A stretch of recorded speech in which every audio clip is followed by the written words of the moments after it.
Bienvenidos a nuestro programa Estilo Saludable. Hoy contamos con la presencia de destacados profesionales en el campo de la medicina. Comenzamos con la psicóloga licenciada Yamilet Ruiz, quien nos hablará sobre los trastornos del estado de ánimo y cómo afectan la vida diaria de las personas. Continuamos con la doctora Marlene Peñalver. Nos hablará sobre los soplos cardíacos y la importancia de mantener un corazón sano para una vida plena y activa. El doctor José Manuel Lazo Figueroa nos brindará información valiosa acerca de las cataratas y su tratamiento. La doctora Rachel Aguilera nos dará consejos sobre la salud de los pies y cómo el calzado puede influir en ella.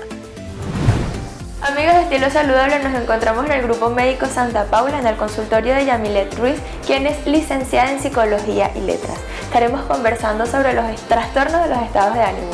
Muchísimas gracias, Yamilet, por recibirnos el día de hoy. Gracias a ustedes. Cuéntanos, hablaremos sobre específicamente la ansiedad y el estrés. ¿Cuáles son los síntomas más comunes? Bueno, generalmente los síntomas más comunes ahorita son fatiga crónica, cansancio, problemas para dormir, que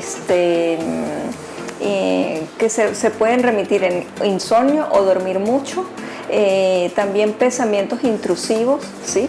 Y somatizaciones, porque el cuerpo también actúa como receptor de lo que no puedes pensar. ¿Qué nos los causa? Bueno, generalmente no atender a los primeros llamados, ¿sí? Porque las emociones siempre están dando señales en nuestro cuerpo y cuando eso se acumula, llega el punto de quiebra o de crisis para entender y para sentir. Entonces, cuando empezamos con problemas graves y cuando ya estamos en un clímax, es un punto, ¿sí? ¿Cómo podemos controlarlas, Yamilet? Yo no hablaría de control, sino de autorregulación, ¿sí? Nosotros tenemos que saber quizás un poco que tenemos un cuerpo perceptivo de sensaciones que tenemos que estar constantemente atendiéndolo. Entonces, prevenir en todo caso con deporte, con lecturas, con hábitos recreativos es fundamental para que tu salud mental esté totalmente sana o protegida. Cuando se presenta un síntoma, ¿va acompañado de todos o no necesariamente? No, se puede presentar un síntoma aislado, por lo menos problemas para dormir, y va a ir dando señales en el cuerpo para otros. ¿Cómo diagnosticas que tienes ansiedad? Porque últimamente se ha vuelto como una tendencia o está de moda que todo el mundo diga tengo ansiedad, estoy ansioso, pero realmente no identifican que esos son los síntomas adecuados. ¿Cómo lo diagnosticas tú? Bueno, principalmente destacando y conociendo al paciente desde su sistema nervioso central. ¿Por qué? Porque puede ser pasivo o activo o excitado. Generalmente las personas que tienen un sistema nervioso excitado son más hiperactivos y pueden tener o recurrir a ese término para explicarse ciertas cosas. Entonces, cuando ya hay fallas de alimentación, sueño o de hábitos, estamos hablando de un trastorno de ansiedad. ¿Qué hacer? ¿Cómo es el tratamiento? Bueno, en principio hay que darse cuenta, estar consciente de que hay un problema personal, luego asistir ya sea a la gravedad, a un psiquiatra o a un psicólogo que te pueda ayudar y acompañar en un proceso corto o largo dependiendo de tus capacidades. Una vez que un paciente haya acudido al psiquiatra, al psicólogo, esté en terapia, ¿cómo puede hacer él para autocontrolarse en ese momento que está presentando estos ataques, esta crisis? Bueno, visitar al psicólogo es enseñar al paciente a pensar y a darse cuenta. Entonces, el autocontrol, lo que tú llamas autocontrol, yo lo desviaría un poco a autorregulación. Quizás las estrategias acá es atender, es pensar y es darse cuenta de cosas que quizás había ignorado en su vida. Un paciente que está presentando ansiedad, ¿qué herramientas le das para en el momento que esté solo autorregularse? Tomar agua fría, ponerse hielo en el nervio vago, eso lo puedes hacer en cualquier lado. Este nervio te puede autorregular y si puedes quitarte los zapatos y caminar descalzo, te puede ayudar muchísimo. ¿Cómo afectan estos trastornos la calidad de vida de los pacientes? Mucho, sobre todo laboralmente. ¿Por qué? Porque hay síntomas y signos que cotidianamente se van acumulando, como el cansancio. El cansancio es un síntoma crónico de estos pacientes y llamar la atención ahí y darse cuenta es importante. De no ser tratado a tiempo, ¿cuáles son los efectos a largo plazo que puede padecer esa persona? Un trastorno de personalidad, un trastorno de adaptación, eso lo hablamos cuando estos síntomas llegan a estar en disimulado entre 8 o 10 años. Puede repercutir a la personalidad. ¿Es necesario tomar fármacos para tratar este tipo de trastorno? No, la atención psicológica puede brindar las herramientas necesarias para ayudarte a entenderlo. Si estamos en una crisis o en una gravedad o en una persona que ya ha tenido un trastorno durante 10 años, sí se puede hablar de fármaco, pero siempre con mis pacientes es un trabajo en equipo, que el fármaco en algún momento se quita. Una vez que hayas ayudado a estos pacientes, Yamile, ¿pueden volver a recaer? Bueno, dependiendo de la personalidad, porque hay pacientes que agarran el síntoma para sopesar o sentir cosas que no pueden sentir desde otro lugar, pero generalmente no, aunque es un llamado de atención. Creo que las herramientas psicológicas, si se hace un proceso completo, pueden durar toda la vida. ¿De qué manera somatiza el cuerpo estas emociones? Bueno, es que entendemos que la mente solamente está en la cabeza o en el estómago, pero el termómetro de nuestras emociones es nuestro cuerpo. Entonces, nuestro cuerpo siempre nos va a hablar de todos los síntomas o todas las emociones que estamos pensando o sintiendo. ¿De qué manera habla? Nuestro cuerpo habla a través de sudoración, latidos rápidos, pensamientos intrusivos, creo que y falta de sueño. Creo que son las indicaciones, los indicadores principales. ¿Hay alguna relación entre la ansiedad y la depresión? Generalmente se conoce que en relación, pero no necesariamente puede ir las dos a cada uno, o sea, cada uno pueden funcionar de manera independiente, aunque se pueden asociar dependiendo del sistema nervioso central, si es excitado o inhibido. Hablaste sobre el tiempo que puede durar hasta 10 años en terapia, ¿no? Pero ¿cuál es el tiempo ideal en el que un paciente debería ya autorregularse? Creo que con 8 o 9 sesiones de psicoterapia breve y de apoyo, con estrategias enfocadas en el síntoma, el paciente puede capturar y aprender cómo autorregularse y cómo tener herramientas para afrontar situaciones de estrés. ¿Cómo puedes prevenir estas recaídas? Está en la cotidianidad y los hábitos, ¿sí? O sea, deporte, lecturas, espacios recreativos que te permiten a ti pensar y sentir de manera diferente, te pueden ayudar muchísimo. ¿Qué le recomiendas a todas esas personas que te están viendo, que quizás están pasando por un episodio como este y no lo habían asociado a la ansiedad o al estrés? Principalmente, que se den cuenta, quizás si eso está en su termómetro emocional, si está a nivel grave o a nivel leve. Si está a nivel muy grave, buscar ayuda con un psicólogo, con un grupo de apoyo también. Informarse en redes no es muy beneficioso porque ahorita hay como un incremento de información, pero asistir a centros donde hayan apoyo psicológico sería fundamental. Que no les dé temor hablar, porque mucha gente se calla y les da pena asumir que están pasando por este trastorno. Muchísimas gracias, licenciada, por estar con nosotros el día de hoy, por contarnos todo esto, todas estas experiencias que usted seguramente aplica en sus consultas. ¿Tus redes sociales y puntos de contacto? Estoy en Grupo en Persona, es grupoenpersona.com, la página web, y el Instagram @en_piso_en_persona. Nuestras redes sociales @estilosaludablepiso canal, y vamos a realizar una pausa y ya volvemos con mucho más. Estamos de vuelta con más información en Estilo Saludable. Nos encontramos en el Grupo Médico Santa Paula en compañía de la doctora Marlene Peñalver, quien es cardiólogo. Doctora, muchísimas gracias por estar con nosotros el día de hoy en Estilo Saludable. Gracias a ustedes por la invitación. Hablaremos sobre los soplos cardíacos. ¿En qué consisten? Bueno, los soplos son la expresión sonora del paso de la sangre por una estructura cardíaca, ¿ok? Entonces, el corazón es un órgano muscular que tiene compartimentos, y esos compartimentos están separados por válvulas. Entonces, el sonido de la sangre a través de esas válvulas, cuando hay un problema en la estructura, pues es lo que los médicos podemos auscultar, escuchar a través de un estetoscopio, y los clasificamos en soplos. Vamos a hablar acerca de estos. ¿Cuántos son? ¿Cuáles son? ¿Cómo se diferencian? Bueno, fíjate, esto sin ganas de hacer una clase de semiología, ¿no? Que es para los estudiantes de medicina, en línea general, los soplos se clasifican dependiendo del momento del ciclo cardíaco donde se presentan, ¿verdad? Entonces, para recordar un poquito, el ciclo cardíaco tiene dos grandes fases, una es la sístole y otra es la diástole.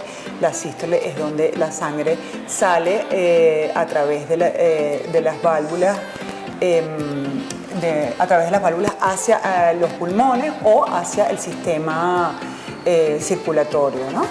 Y el corazón se contrae, sale la sangre y esa es la sístole, ¿no? Bueno, en muy resumida cuenta. Y la diástole es el momento donde el corazón se relaja y se llena de sangre para luego nuevamente entrar en la sístole. Entonces, dependiendo de qué momento suceda el soplo y a través de qué válvula es la que está sonando, cuál es la que está afectada, entonces vamos a clasificar los soplos de distintas maneras, ¿ok? En ese sentido, tenemos, por ejemplo, los soplos que son, soplos sistólicos, que pueden ser en las válvulas, por ejemplo, en la válvula aórtica, tiene soplos tanto sistólicos como diastólicos, ¿no? Y dependiendo también de la patología.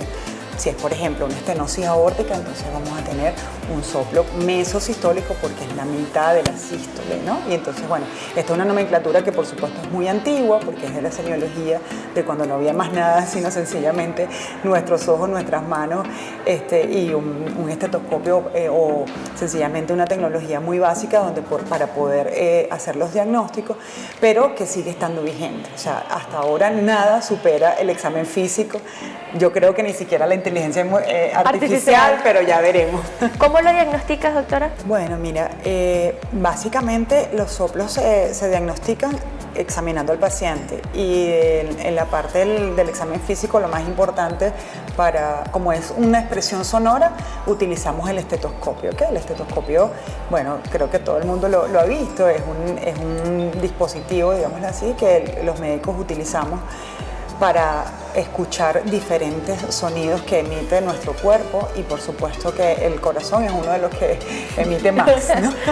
Entonces, cuando la parte auscultatoria es una de las partes centrales del examen físico y sobre todo el examen físico cardiovascular, entonces, bueno, examinamos en varios focos para nosotros poder identificar cuál es la válvula que está produciendo el foco y por supuesto tomamos el pulso para ver cuál es en qué momento del ciclo cardíaco y poder entre todo hacer un diagnóstico de cuál es la válvula presuntiva que está enferma. ¿Cuáles son los síntomas más comunes que se presentan?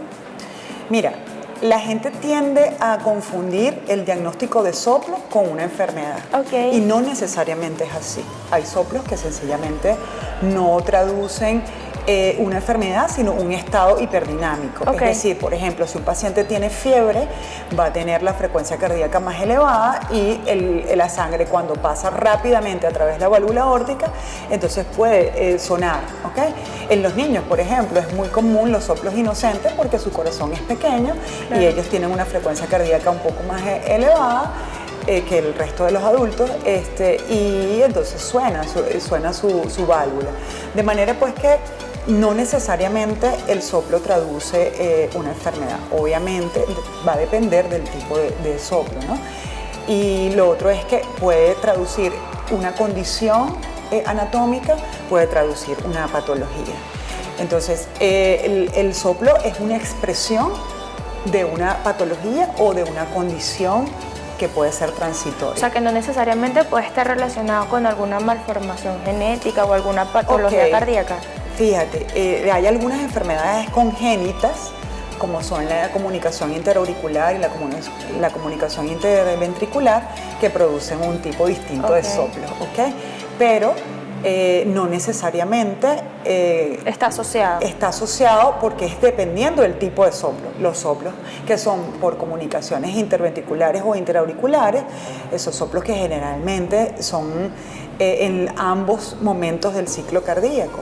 ¿Okay? Entonces son, digamos, universales, los escuchamos todo el tiempo porque, bueno, es el paso de la sangre a través de ambas cavidades, ¿no? O de ambos lados del corazón. Entonces, obviamente, si escuchamos ese tipo de soplo, es posible que sí corresponda a una patología cardíaca. Pero, por ejemplo, una persona que, como te mencioné, tiene fiebre o está asustada y tiene un soplo, no necesariamente ese soplo, que generalmente es un soplo aórtico, ¿okay? Un soplo aórtico eyectivo, no necesariamente quiere decir que su válvula está enferma, sino que tiene una condición en ese momento que está produciendo que la sangre pase más rápido y la válvula simplemente suena. ¿Okay? ¿Cuáles son los factores de riesgo asociados con los soplos cardíacos? Fíjate, si nosotros diagnosticamos que el soplo que estamos escuchando corresponde a una patología cardíaca, entonces por supuesto va a depender de qué tipo de patología. Ahí deberíamos hacer otro tipo de estudio.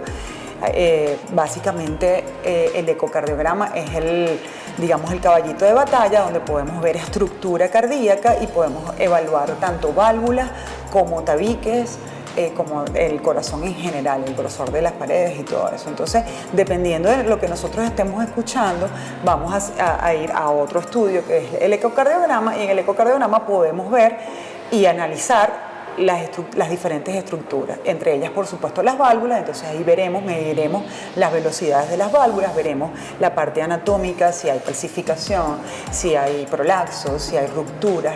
Bueno, esto puede ser largo de explicar, pero básicamente lo que quiero decirte es que una vez que nosotros tenemos la sospecha clínica a través del examen físico, auscultando con el estetoscopio y pensamos que pudiera tratarse de una patología, entonces indicamos un estudio un poquito más complejo como es el ecocardiograma. Y en el ecocardiograma entonces nos dirá si realmente se trata de algo patológico o no. En el caso, por ejemplo, de los ancianos, ellos suelen tener soplos mesosistólicos aórticos. Okay. ¿Por qué? Porque sus válvulas son un poquito rígidas, muchas veces están calcificadas por degeneración, y no necesariamente quiere decir que haya que intervenir o que haya que quitar la válvula, no, porque no necesariamente está estenótica, sino que sencillamente puede estar calcificada, pero todavía no ha llegado al grado de estenosis. ¿Okay? Doctora, el tratamiento, ¿me los va a decir a la vuelta? Vamos a realizar una pausa, ya volvemos con mucho más de estilo saludable.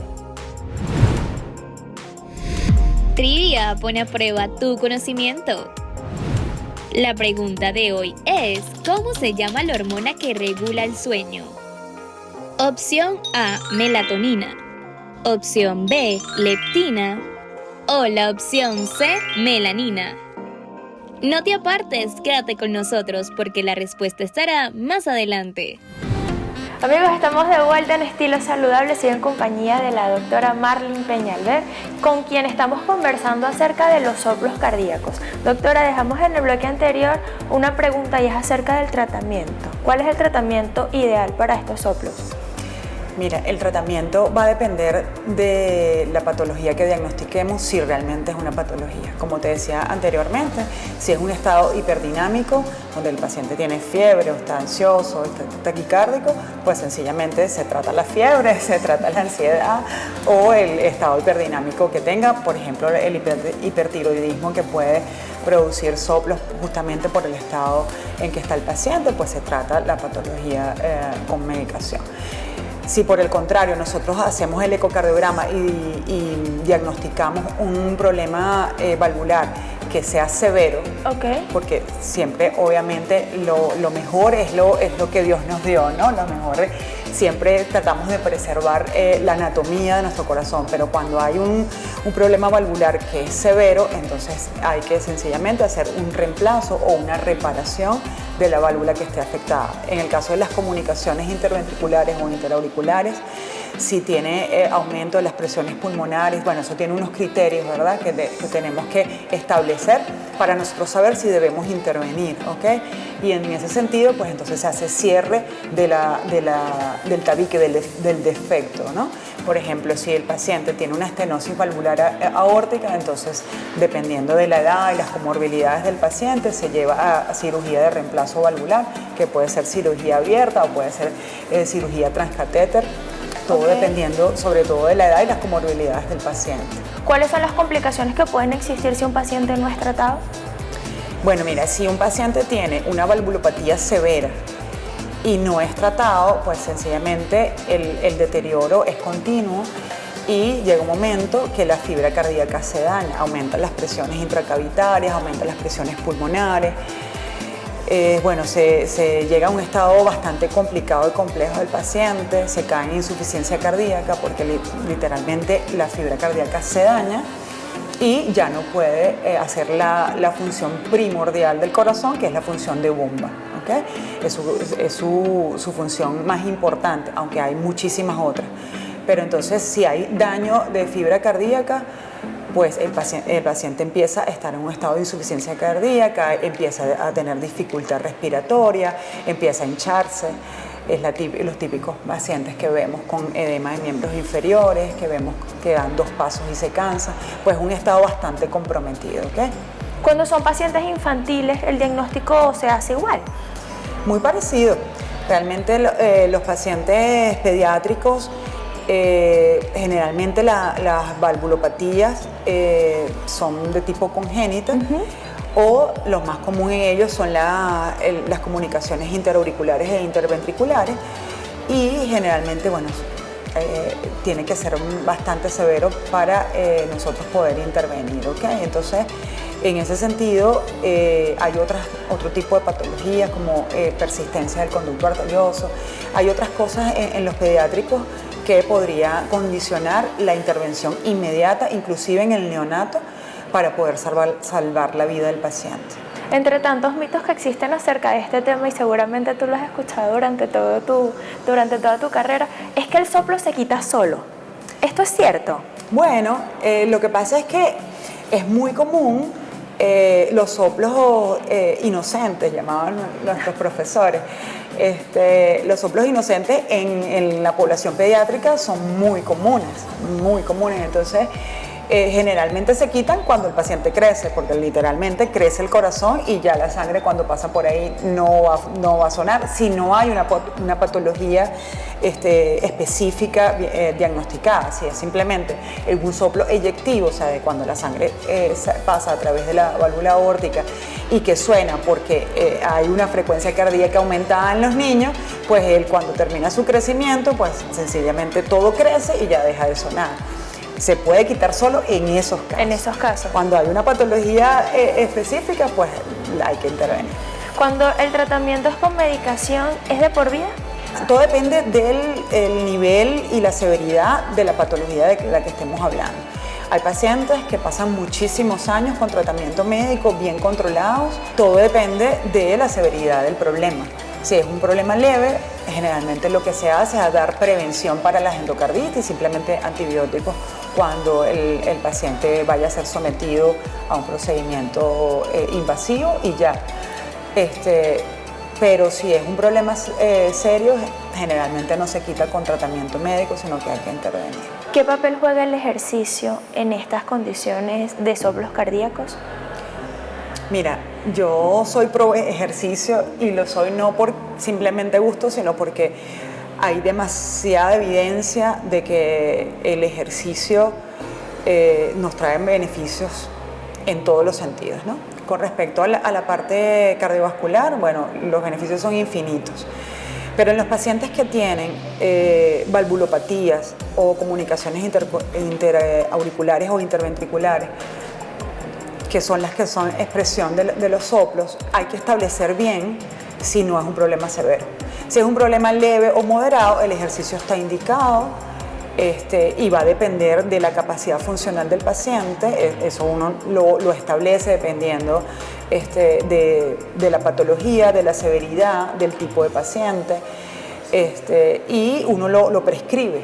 Tú le dices al paciente cómo debe hacer el ejercicio, cuánto debe hacer, si lo puede hacer o no. Generalmente, cuando el paciente tiene una patología severa, tiene poca tolerancia al ejercicio, es decir, se cansa. Prácticamente no lo puede hacer, se cansa. Entonces ahí está restringido el ejercicio hasta que se solucione el problema. Por eso te digo, o sea, si es un problema severo, la solución generalmente es quirúrgica para poder quitar el problema y tú poder rehabilitar al paciente. Si es un problema leve o moderado, tú puedes hacer varias cosas, incluyendo la dieta, para que el paciente pueda, digamos, seguir una vida normal, acorde, sin hacerle daño a su corazón y poder esperar si eso evoluciona o si realmente se queda como está. Doctora, ¿en qué momento, si están en casa y nos están viendo y sienten algo que no está bien, porque uno debe conocer su cuerpo, ¿cuándo acudimos al médico si notamos algo raro? O de verdad, porque hay personas que quizás son un poco exagerados y no está pasando nada, pero hay otras que llevan su ritmo cardíaco y dicen, no, ya va, esto no está bien. ¿En qué momento deberíamos acudir a la consulta? Bueno, fíjate, como te decía, las valvulopatías que expresan soplo generalmente vienen acompañados de otras cosas. Y entre ellas, una de las más frecuentes son las palpitaciones. Okay. Todos podemos sentir palpitaciones en un momento dado por nivel de estrés, porque consumimos mucho café o mucho Nestlé. Claro. Pero si nosotros vemos que las palpitaciones pueden ser frecuentes, que pueden ser en reposo, que se presentan normalmente en el tiempo durante todo el día o en varios momentos del día, o sencillamente nos damos cuenta cuando nos acostamos, pero que es algo que se está presentando continuamente, pues sencillamente hay que acudir para ver qué es lo que está pasando, porque algo no está bien. Así es, bueno, acudir a especialistas. Aquí en el Grupo Médico Santa Paula hay muchísimos y de excelentes. Así es. Doctora, llegamos al final. Muchísimas gracias por estar con nosotros. ¿Tus redes sociales y puntos de contacto? Mira, en Instagram, @doctora.penalver. Okay. Y el Gmail es el mismo, doctora.penalver@gmail.com. Una grata conversación, doctora. Gracias nuevamente. Muchas gracias por la invitación. Nuestras redes sociales, @estilo saludable piso canal. Y vamos a realizar una pausa y ya volvemos. Trivia pone a prueba tu conocimiento. Y llegó el momento de conocer la respuesta correcta y es la opción A. La melatonina se conoce popularmente como la hormona del sueño, siendo capaz de restaurar un ritmo de sueño adecuado, así como el resto de los ritmos circadianos. Asimismo, la producción y liberación de melatonina en el cerebro está relacionada con la hora del día, es decir, que aumenta cuando está oscuro y disminuye cuando hay luz, lo que ayuda al cuerpo humano a identificar cuándo es el momento de dormir. Además, se conoce que la producción de melatonina disminuye con la edad, ocasionando trastornos como el insomnio o los despertares nocturnos. Recuerda que conocer tu cuerpo es cuidar de ti. Es una recomendación de Estilo Saludable. Continuamos con más información en Estilo Saludable y en esta ocasión estoy en el consultorio con el doctor José Manuel Lazo, oftalmólogo y especialista en cataratas y córnea. Doctor, muchísimas gracias por estar con nosotros el día de hoy. Gracias por la invitación. Hablaremos sobre las cataratas. ¿En qué consiste esta patología? Mira, antes de hablar de lo que es una catarata, primero tenemos que saber cuál es la estructura anatómica que se encuentra afectada en esta patología. Mira, normalmente todos tenemos un lente dentro del ojo que se denomina cristalino. Este lente nos permite enfocar todas las imágenes de cerca y de lejos, permite enfocar objetos cercanos y lejanos, obviamente en la retina, para poder ser vistos. La catarata es una opacidad de este cristalino que debe ser transparente para que esos rayos de luz que provienen del exterior puedan pasar a través de él y ser enfocados en la retina. Entonces, es básicamente la opacidad de ese lente, que a tu edad y a la mía es el lente completamente transparente. ¿Qué lo causa? ¿Cuáles son las más comunes? Mira, la más común es la catarata de origen por una degeneración senil, por la edad, ¿ok? Pero no solamente, aunque esa es la mayor proporción, no solamente son esas personas que tienen catarata, también hay pacientes que tienen traumatismos, causan catarata también. Algunos medicamentos, por ejemplo, algunos medicamentos de índole psiquiátrico también causan catarata. El uso indiscriminado de esteroides, o los esteroides tanto inhalados, endovenosos o inclusive tópicos, también pueden generar catarata. Cuando hablas de esteroides, tópicos son las gotitas, para aclararles. Sí, claro. Por ahí en la farmacia va a encontrar un montón de medicación sin prescripción médica. Normalmente es tobramicina con dexametasona.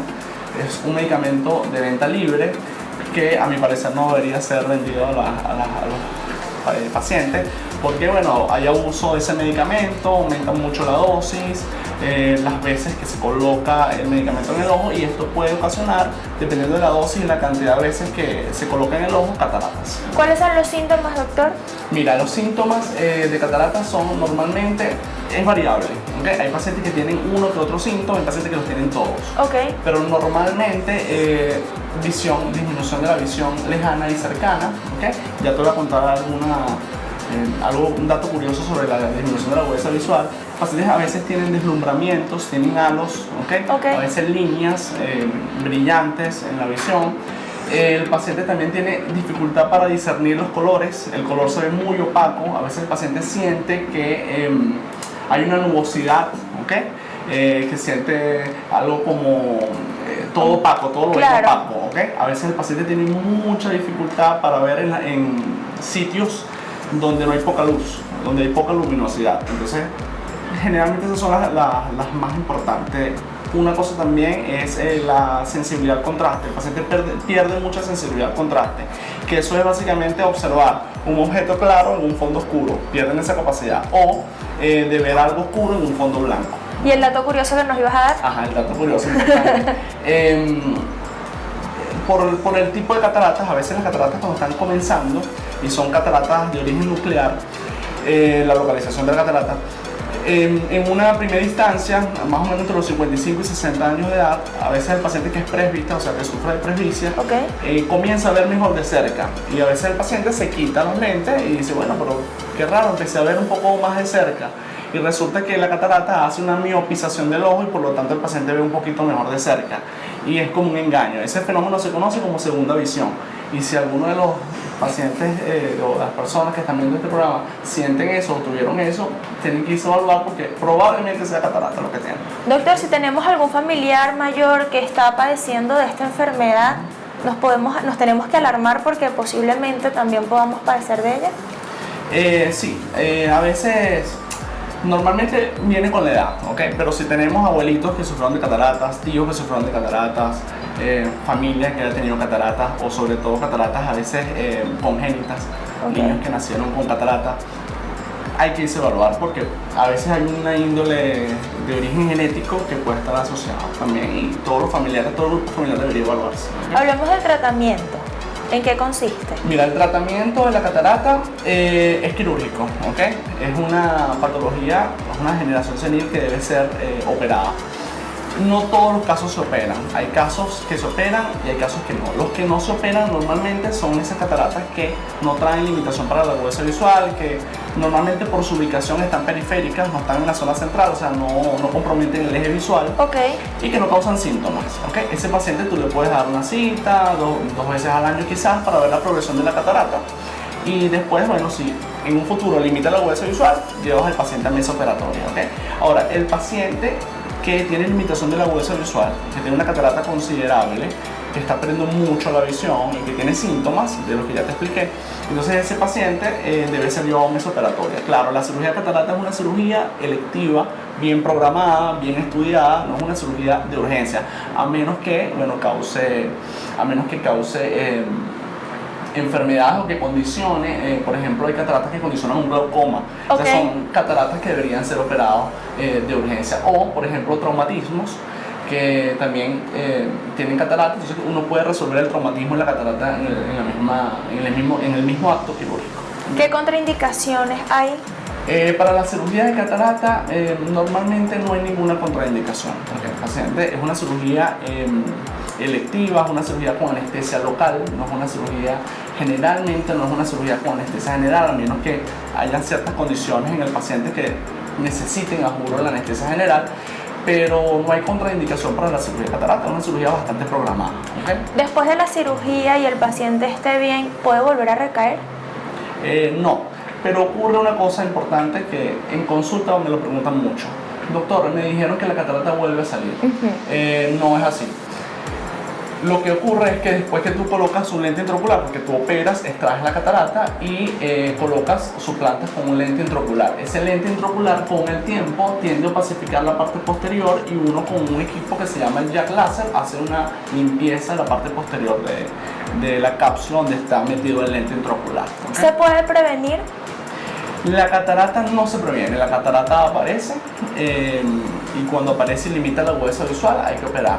Pero hay conductas que tú puedes hacer para evitar que la catarata aparezca antes de tiempo. Una de ellas es la exposición a la luz solar. Okay. Colocarse sus lentes de sol, ¿okay? Que sean de buena procedencia. Exactamente. El uso de medicamentos como los esteroides tópicos inhalados, siempre bajo prescripción médica, con una dosis adecuada para que esto no genere catarata. Realmente esas son las medidas. Y si hay una patología de base, tratarlas, porque hay patologías metabólicas como por ejemplo la diabetes mellitus que causa catarata antes de tiempo. Entonces, si tenemos una glicemia controlada, una diabetes mellitus bastante controlada con el endocrino, entonces bueno, eso tiende a aparecer más tardíamente. ¿Cómo es la recuperación y los cuidados que debe tener un paciente que ha sido operado de las cataratas? Okay, la recuperación es bastante rápida, ¿okay? Pero también va a depender de algo, va a depender del grado en que se operó la catarata. Si es un grado muy avanzado de catarata, nosotros como cirujanos tenemos que hacer maniobras mayores en el ojo, entonces eso conlleva a que haya más inflamación postoperatoria, entonces el paciente tarda un poquito más en recuperarse. Pero actualmente, bueno, existen dispositivos que generan menos daño secundario en el ojo, ¿okay? Entonces la recuperación en términos generales es rápida, ¿okay? Las recomendaciones que se le da al paciente después de la cirugía es, número 1, no sumergirse o tener inmersión en agua de playa o piscina. ¿Por qué? Porque las heridas que hacemos en la cirugía son heridas pequeñas, pero no son autosellantes, se sellan o se sellan con agua, no se toman suturas. Entonces, bueno, corremos el riesgo de que el agua exterior entre dentro del ojo y complique el postoperatorio. Y el levantamiento de pesos, ¿okay? Eso es lo más, y no dormir del lado de la cirugía. Eso es lo que normalmente... Las recomendaciones básicas. Recomendaciones básicas, es correcto. Doctor, gracias por estar con nosotros el día de hoy y aclararnos todas nuestras dudas. Gracias por ¿Tus redes sociales? Mis redes sociales son Dr. José Manuel Lazo con una sola L. Y lo pueden encontrar aquí en el Grupo Médico Santa Paula. Nuestras redes sociales, @estilo saludable piso, canal y vamos a realizar una pausa, ya volvemos. Estamos de vuelta con más información en Estilo Saludable. Ya nos encontramos en el consultorio de la doctora Rachel Aguilera, quien es traumatólogo ortopedista. Doctora, muchísimas gracias por estar con nosotros. Muchísimas gracias, Carla, por la invitación. Doctora, hablaremos sobre la salud de los pies y cómo afecta el calzado extra. Cuéntanos un poco más acerca de esto. Sí, fíjate que el calzado, sobre todo el calzado femenino, las mujeres somos expertas escogiendo de manera adecuada el calzado. Dependiendo del tipo de calzado podemos tener consecuencia en el pie, sobre todo si lo usamos de manera prolongada, es decir, mujeres que usamos tacones de manera frecuente podemos tener, por ejemplo, problemas de acortamiento del tendón de Aquiles. Esto quiere decir que la paciente puede sufrir de dolor en la planta del pie de manera frecuente, y si lo usamos con mucha frecuencia podemos tener deformidades como juanetes o deformidades de los dedos pequeños como los dedos en garra. ¿Cuál entonces sería el calzado ideal para nosotros las mujeres? Eso es bastante complicado. Bueno, ahorita tenemos una ventaja importante que podemos aprovechar, sobre todo que está mucho de moda los zapatos deportivos, pero ahorita para escoger los zapatos adecuados, digamos anatómicos para el pie es bastante complicado. ¿Por qué? Porque usar un zapato totalmente plano es también inadecuado. El tendón de Aquiles sufre, el tendón de Aquiles se estira y por eso estos pacientes pueden ser propensos a padecer fascitis plantar y dolor en la planta del pie. Lo ideal es que el zapato tenga un alza en la parte del talón y que sea más elevado que la parte de adelante. Yo siempre les explico a los pacientes la regla de un dedito por encima, atrás que hacia adelante. Es decir, tengo dos dedos en la suela en la parte de atrás y un dedito en la parte de adelante, de manera que el talón esté un poco más elevado y que la fascia plantar esté más relajada y que el tendón de Aquiles esté mucho más relajado. ¿Esta regla aplica en tacón o en zapato deportivo o en ambos? En zapato deportivo, debido a que en el tacón tenemos el talón mucho más elevado y esto crea el acortamiento de Aquiles que les expliqué anteriormente. ¿Y estos tacones que tienen plataforma, doctora, adelante, serían más cómodos o no deberían ser así? Son más cómodos y son mucho más ventajosos en ese aspecto en cuanto a cuidar nuestros pies, porque tenemos la planta del pie mucho más plano si utilizamos uno mucho más elevado. En el momento que utilizamos tacones, ¿cuánto tiempo entonces sería lo ideal para utilizarlos? Creo que ese tiempo no está determinado, sin embargo es ideal no usarlo de manera frecuente, es decir, no estar todo el día con tacones, no usarlo desde la mañana hasta final del día. Siempre es importante variar el calzado día a día de manera que nuestros pies no sufran. Por ejemplo, otro tipo de zapatos que sufren las mujeres son los zapatos en punta, que nos encanta, que son zapatos realmente bastante elegantes. Sin embargo, el antepié, aquí tenemos un pie, el antepié, que son los dedos, causan estrechez totalmente y esto puede causar juanetes, puede causar deformidades de los dedos menores como los dedos en garras ya mencionado y causar mucho dolor en el área del antepié y en el área plantar, crear las hiperkeratosis, que son las callosidades a nivel plantar. Aparte de estas afecciones, ¿qué otras se puede encontrar si utilizamos un zapato que no es el adecuado para nosotros? Realmente las más frecuentes son fascitis plantar, patologías relacionadas con el tendón de Aquiles, deformidades de los dedos menores como los dedos en garras y juanetes.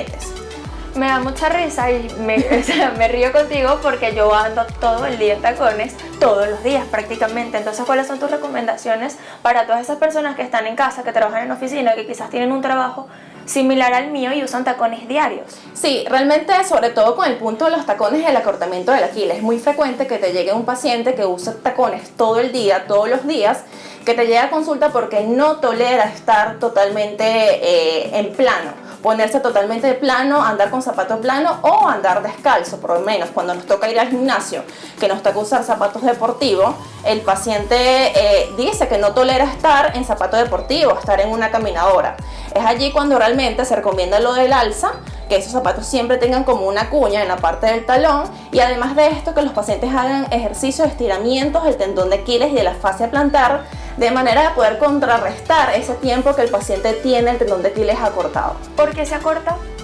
Porque cuando elevamos el área del talón, acortamos el tendón de Aquiles y al acortar el tendón de Aquiles, pasa mucho tiempo de esa manera y al momento de estirarlo, va a causar muchísimo dolor, tanto en el área del tendón de Aquiles como en la fascia plantar. Por eso es que estos pacientes sufren tanto de fascitis plantar, que es dolor en el área del pie. Doctora, si bien es cierto, pues las redes sociales y la moda nos llega desde muy temprana edad. ¿A partir de qué edad sería propio empezar a usar tacones nosotras las mujeres? Realmente es recomendable el uso de tacones cuando ya los núcleos de crecimiento estén completamente cerrados, para que el niño pueda crecer de manera anatómica. Por lo menos actualmente se recomienda en los niños que están en crecimiento, que están comenzando a caminar, que estos niños realmente utilicen un zapato totalmente plano, ancho, que sea flexible, que lo puedas doblar con las manos, para que el crecimiento del pie, de los músculos del pie, sea el más natural posible. Por eso ya actualmente no se habla de los zapatos rígidos que se hablan actualmente en los pacientes pediátricos, que con mucho puente, sino se recomiendan lo más anatómico posible, es decir, caminar con zapatos como si el niño estuviera descalzo, para que tenga un crecimiento adecuado y ya en edad adulta ya pueda variar el tipo de zapatos, por ejemplo tacones, zapatos totalmente planos, que sean un poco más rígidos. ¿Influye el tipo de elaboración del calzado en cuanto a poder padecer de estas patologías ya mencionadas? Sí, realmente el tema del material del calzado es importante. No es lo mismo un zapato que sea totalmente rígido, que sea totalmente plano, a un zapato que ya esté pensado para que sea mucho más anatómico para el pie.